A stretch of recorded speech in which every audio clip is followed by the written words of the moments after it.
grey, grey, grey. You wake up in the dark, then it turns grey, and then you drive home from work, it's in the grey and then the dark. It's just miserable.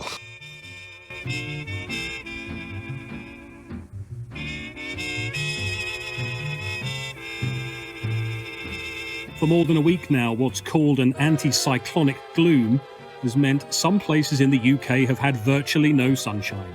It's been windless, rainless and sunless. Meteorologists say this kind of gloom is unusual, but not unheard of.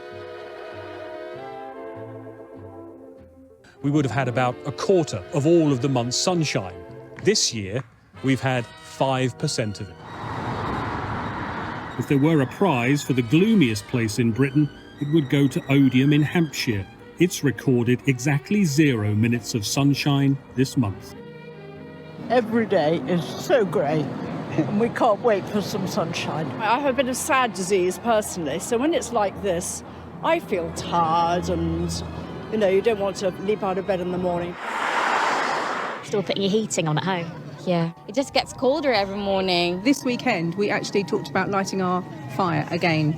We normally by now we would have cleaned it out, put some candles in it, for the cooler evenings. But it's horrible. It's all down to what experts call a blocking high.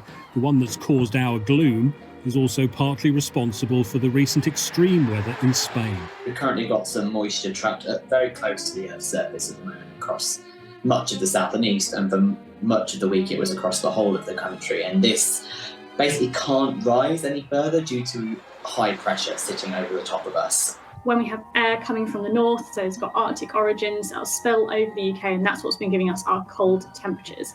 As we head into the later part of next week, we start to get more of a southerly direction, dragging that air out from the warmer conditions down towards the south, and we'll start to get that milder air. You shit-kicking, stinky horse manure-smelling motherfucker, you!